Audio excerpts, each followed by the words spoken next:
ರಾಮ ಮಂದಿರದಲ್ಲಿ ರಾಮಲಲ್ಲಾ ಪ್ರಾಣ ಪ್ರತಿಷ್ಠಾಪನೆಗಾಗಿ ಕ್ಷಣಗಣನೆ ಆರಂಭ ಆಗಿದೆ. ಅಯೋಧ್ಯೆಯ ಬೀದಿ ಬೀದಿಯಲ್ಲೂ ಸಂಭ್ರಮ ಸಡಗರ. ಈಗಾಗಲೇ ಅಯೋಧ್ಯೆಗೆ ಹರಿದು ಬರ್ತಾ ಇದೆ ಭಕ್ತ ಸಮೂಹ.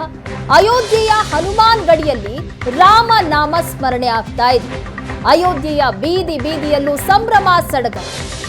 ಈಗಾಗಲೇ ಅಯೋಧ್ಯೆಗೆ ಸಾಕಷ್ಟು ಸಂಖ್ಯೆಯಲ್ಲಿ ಭಕ್ತರ ಸಮೂಹ ಹರಿದು ಬರ್ತಾ ಇದೆ. ಇನ್ನು ಅಯೋಧ್ಯೆಯ ಹನುಮಾನ್ ಗಡಿಯಲ್ಲಿ ರಾಮನಾಮ ಸ್ಮರಣೆ ಆಗ್ತಾ ಇದೆ ಭಕ್ತರಿಂದ. ರಾಮನಾಮ ಜಪ ಮಾಡ್ತಾ ತಲ್ಲೀನರಾಗಿದ್ದಾರೆ ರಾಮ ಭಕ್ತರು.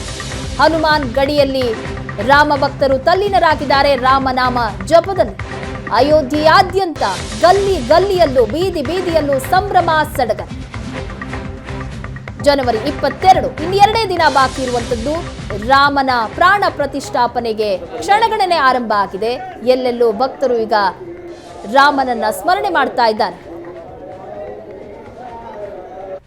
ಇದು ಒಂದು ವಿಶೇಷ ಸನ್ನಿಧಾನ ಅಂತ ನಾನು ಆಗಲೇ ಹೇಳಿದೆ. ಹನುಮಂತ ಶ್ರೀರಾಮರನ್ನ ಕೇವಲ ಯಜಮಾನನಾಗಿ ನೋಡಿದ್ದಷ್ಟೇ ಅಲ್ಲ, ಆತನ ಹೃದಯ ಸಾಮ್ರಾಜ್ಯದ ಒಡೆಯ ಆ ಶ್ರೀರಾಮನ ಪರಮ ಭಕ್ತನಾಗಿ ಹನುಮಂತ ಇಲ್ಲಿಯವರೆಗೆ ಆತ ಬಂದು ನೆಲೆಸ್ತಾನೆ. ಶ್ರೀರಾಮನ ಹೃದಯದಲ್ಲಿ ಹನುಮಂತರಿಗೆ ಬೇರೆ ಇದೆ ಸನ್ನಿಧಾನ ಇದೆ. ಋಣಿನೋವಯಂ ಅಂತ ಹೇಳ್ತಾರೆ ಶ್ರೀರಾಮಚಂದ್ರರು. ನಾನು ನಿನಗೆ ಋಣಿಯಾಗಿದ್ದೀನಯ್ಯ ಅಂತ ಹೇಳ್ತಾರೆ. ಆ ಋಣವನ್ನು ತೀರಿಸುವ ಸಲುವಾಗಿಯೇ ಶ್ರೀರಾಮಚಂದ್ರರು ಇಲ್ಲಿ ಹನುಮಂತನಿಗೆ ಒಂದು ವಿಶೇಷ ಸನ್ನಿಧಾನವನ್ನು ಏರ್ಪಡಿಸಿದ್ದಾರೆ. ಆ ಸನ್ನಿಧಾನವನ್ನು ನಾವೀಗ ಗಮನಿಸೋಣ, ನೋಡೋಣ, ಕಣ್ತುಂಬಿಕೊಳ್ಳೋಣ ಬನ್ನಿ. ಆವರಣವನ್ನು ಪ್ರವೇಶ ಮಾಡ್ತಿದ್ದ ಹಾಗೇನೆ ಏನೋ ಒಂದು ಭದ್ರತೆ, ರಕ್ಷಣೆ ಸಿಕ್ಕಂತ ಭಾವನೆ ನಮ್ಮಲ್ಲಿ ಉಂಟಾಗುತ್ತೆ. ಇದು ಹನುಮಾನ್ ಗಡಿಯ ವಿಶೇಷವಾದ ಸನ್ನಿಧಾನ.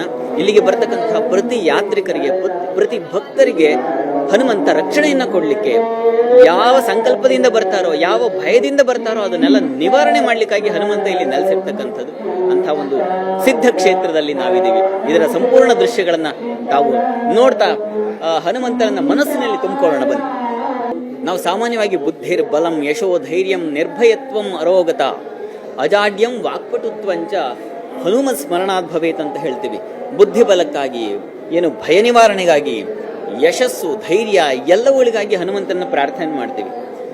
ಈ ಹನುಮಾನ್ ಗಡಿಯ ಸಂದೇಶವೂ ಅದೇ. ಇಲ್ಲಿ ಹನುಮಂತ ನೆಲೆ ನಿಂತಿರ್ತಕ್ಕಂಥದ್ದು, ಯಾರು ಬಂದರೆ, ಯಾರು ಏನನ್ನ ಕೇಳಿದರೆ ಅದನ್ನ ಕೊಟ್ಟು ಅವರಿಗೆ ಒಂದು ಸುಂದರತೆಯನ್ನ, ಒಂದು ಮನಸ್ಸಿನ ಸುಂದರತೆ ಅಂತೀವಲ್ಲ, ಹೇಗೆ ಶ್ರೀರಾಮರಿಗೆ ಆ ಕಾಡಿನಲ್ಲಿ ಹನುಮಂತ ಆ ಉಂಗುರವನ್ನ ತಂದುಕೊಟ್ಟು ಒಂದು ಸಮಾಧಾನ ಏರ್ಪಾಡು ಮಾಡಿಕೊಟ್ನೋ, ಆ ರೀತಿಯ ಒಂದು ಮನಸ್ಸಿನ ಸಮೃದ್ಧ ಭಾವನೆಯನ್ನ ಹನುಮಂತ ಅಂತ ಒಂದು ರಕ್ಷಣೆಯನ್ನ, ಅಂತ ಒಂದು ರಕ್ಷೆಯನ್ನ ಕೊಟ್ಟು ನಮ್ಮನ್ನು ಅನುಗ್ರಹಿಸ್ತಾರೆ ಅಂತಕ್ಕಂಥ ನಂಬಿಕೆಯಲ್ಲಿ ಎಷ್ಟೋ ಜನ ಭಕ್ತರೆ. ಆ ಭಕ್ತ ಸಾಗರವನ್ನು ತೋರಿಸ್ತೀನಿ ನಾನು ನಿಮಗೆ, ಬನ್ನಿ.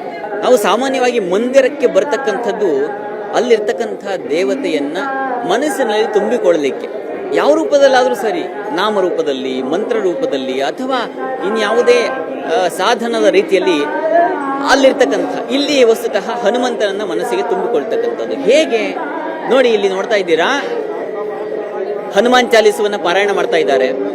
ಹೀಗೆ ಭಕ್ತಿಯಿಂದ ಮೈಮರೆತು ಹನುಮಂತನನ್ನ ಸ್ಮರಣೆ ಮಾಡ್ಕೊಳ್ತಾ ಇದ್ದಾರೆ. ಈ ರೀತಿಯ ಒಂದು ಮೂರ್ತಿಯನ್ನಿಟ್ಟು ಪೂಜೆಗಳನ್ನು ಮಾಡ್ತಾ ಇದ್ದಾರೆ. ಹಲವು ರೀತಿಯ ಪಾರಾಯಣಗಳು ನಡೀತಾ ಇದ್ದಾವೆ. ಯಾವುದೋ ಒಂದು ರೀತಿಯಲ್ಲಿ ಹನುಮಂತನನ್ನ ಮನಸ್ಸಿಗೆ ತಂದುಕೊಂಡು ಒಂದು ಸಮಾಧಾನ ಭಾವನೆ ಏರ್ಪಾಡು ಮಾಡ್ಕೊಳ್ತಕ್ಕಂಥದ್ದು ಭಕ್ತರ ಉದ್ದೇಶ. ಹಾಗಾಗಿ ಇದನ್ನು ನೋಡುವುದು ಕೂಡ ಒಂದು ಸೌಭಾಗ್ಯ ಅಂತ ಭಾವಿಸ್ತೀನಿ. ತಾವೆಲ್ಲ ಈ ದೃಶ್ಯಗಳನ್ನು ನೋಡಿ ಕಣ್ತುಂಬಿಕೊಳ್ಳಿ, ಮನಸ್ಸನ್ನು ತುಂಬಿಕೊಳ್ಳಿ. ನಾನೀಗ ಕನಕ ಭವನದಲ್ಲಿದ್ದೀನಿ. ಬಹಳ ಭವ್ಯವಾದ ಭವನ.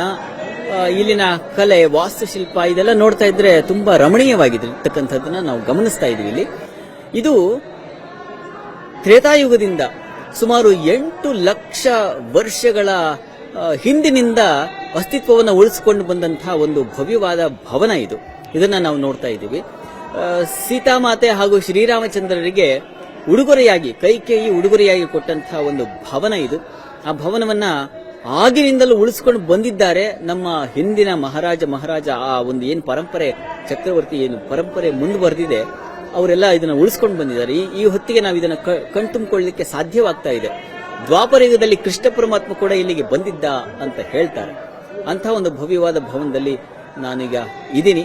ನಿಮಗೆ ಆ ಮಂದಿರದ ಒಳಭಾಗಗಳನ್ನ ತೋರಿಸ್ತಾ ಹೋಗ್ತೀನಿ, ಬನ್ನಿ.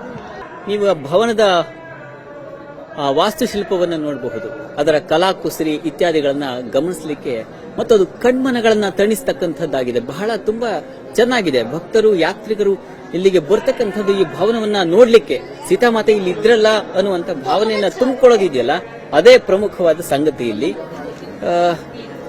ಇನ್ನು ಮುಖ್ಯವಾಗಿ ಈ ಒಂದು ಸನ್ನಿಧಾನದಲ್ಲಿ ಶ್ರೀರಾಮನ ಹಾಗೂ ಸೀತಾಮಾತೆಯರ ಸ್ಮರಣೆ, ಆ ಸ್ಮರಣಾರ್ಥ ಒಂದು ಜಪ, ಧ್ಯಾನ ಇತ್ಯಾದಿಗಳಲ್ಲಿ ಭಕ್ತರು ತೊಡಗಿರುವುದನ್ನು ನಾವು ನೋಡ್ತಾ ಇದ್ದೀವಿ.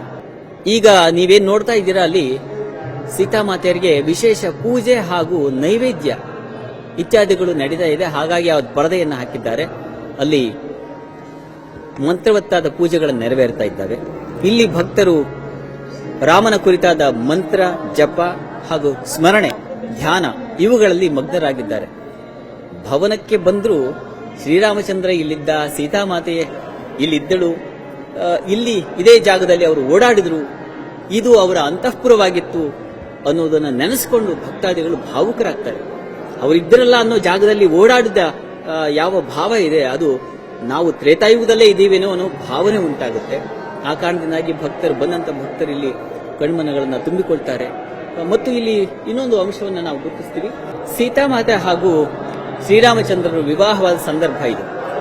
ವಿಶ್ವಾಮಿತ್ರರು ತಾಟಕ ವಧೆಗೆ ಅಂತ ಕರ್ಕೊಂಡು ಹೋಗಿರ್ತಾರೆ ಶ್ರೀರಾಮಚಂದ್ರನ್ನ. ಆದ್ರೆ ಅವ್ರು ಬರ್ತಕ್ಕಂಥದ್ದು ಮಾತ್ರ ಸೀತಾಮಾತೆಯ ಜೊತೆಗೆ.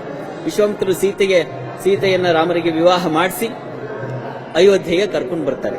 ಆ ಕರ್ಕೊಂಡು ಬಂದಾಗ ಆ ಜೋಡಿ ದಂಪತಿಗಳನ್ನ ನೋಡಿ ಕೈಕೇಯಿ, ದಶರಥನ ರಾಣಿ ಕೈಕೇಯಿ ಅವರಿಬ್ಬರಿಗೆ ಒಂದು ಉಡುಗೊರೆಯಾಗಿ ಕೊಟ್ಟಂತ ಭವನ ಇದು. ಹಾಗಾಗಿ ಇದನ್ನು ಕನಕ ಭವನ, ಬಂಗಾರದ ಭವನ ಅಂತ ಕರೀತಾರೆ. ಇದು ಅಯೋಧ್ಯೆಯ ಮತ್ತೊಂದು ವಿಶೇಷ ಭವ್ಯ ಆಕರ್ಷಣೆಯ ಕೇಂದ್ರವಾಗಿದೆ.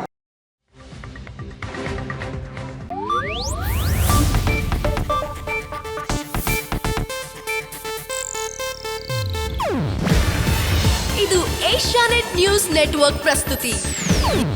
ನೀವು ನೋಡ್ತಿದ್ದೀರಾ ಏಷ್ಯಾನೆಟ್ ಸುವರ್ಣ ನ್ಯೂಸ್.